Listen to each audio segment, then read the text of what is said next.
Tobbs, en mand af ære i sværvægtsbranchen.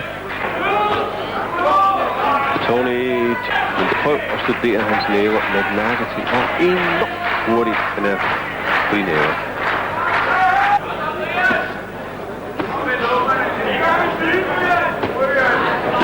God teknisk fighter, Tobbs. Placerer sin stød med omhu. Ser det godt for. Han bokser egentlig udmærket, kan man jo sige. Det er jo heller ikke mere et par år siden, der vandt han den der turnering, hvor der var drejet sig over $500.000 eller sådan noget. Det var jo en turnering, i sidste øjeblik ikke rigtig mente. Det var stedet. Godt nok, Brian. Godt stået, Brian.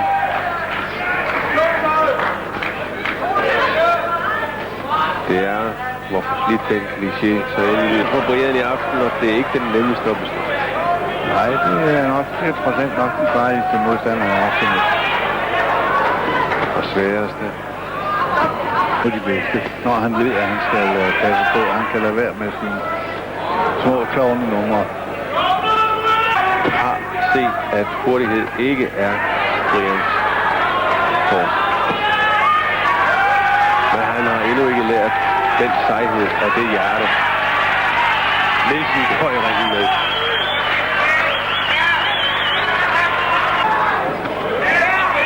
Faktisk så bokser Brian i perioder ganske udmærket.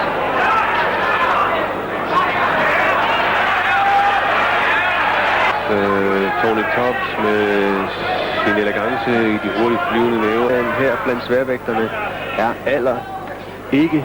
Det vrimler med aktive bedsteplader. Ekstrabladets reporter Bjarne Nielsen har i dag gjort opmærksom på folk som Ernie Shavers, der i en alder af 50 år er vendt tilbage og har vundet. Joe Buckner, Foreman 46, Mike Weaver 43, Bo Crusher Smith, som Brian også har krydset 42, Trevor Burbick 40, Tim Witherspoon 37 og hold lige fast, alderspræsidenten Ron Lyle 52 år.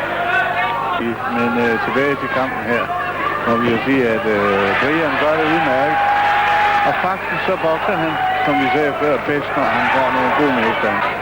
Han var jo i sin amatørkarriere op mod adskillige sovjetmestre, ganske farlige, når de kom ind bag de tårne med Brian. Under nakken, og det skal ikke komme til. Han har jo ubendigt sejlet, ja. Det har han selvfølgelig. Tony Tobbs bygger sig, giver kampen meget charme. Ja, han står også forbi til det bra her, men det gik nu ufortalt hen. Ikke dårlige, gode dybe sted, gode serier. Der var også en, hans der var lidt syd til kanten. Og det der ude fra mørke, begejstringen med, du har den connection. Det er svært. Nej, men Brian har altså det appeal, det har han altid haft, faktisk fra den første gang, han stod op i bokringen. Identifikation.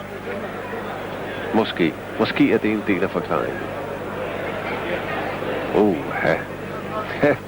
Lidt dybt og lidt højt, og han rammer altså temmelig godt ind imellem Tony Tobbs, men det er flot undved også. Der Brian en ganske god detalje. Ja, det er det, vi forstår ved en åben kamp.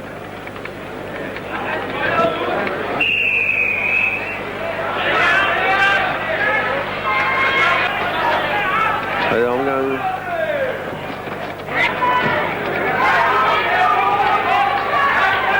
Ja, det tror jeg som godt Brian selv kunne have.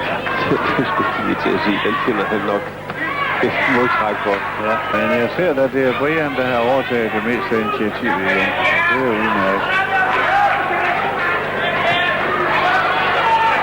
Tony tager sig ind imellem pauser.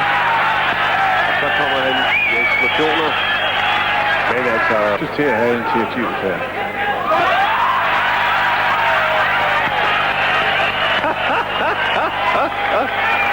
Jeg tror, han Tony Tobbs langsomt og elegant på hagen. Og se, han stadig på hagen. Ja, de er 8. Ja.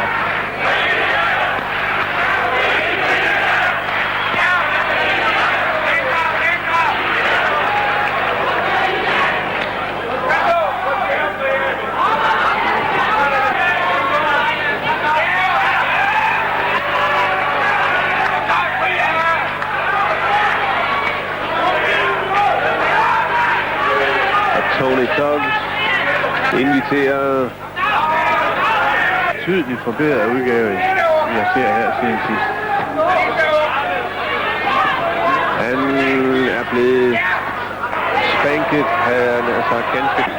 Nu gør der altså klar, så det kunne være bekendt at gå op. Og vi tager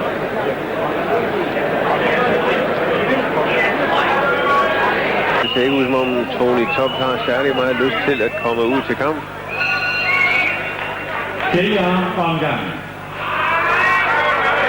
Han peger på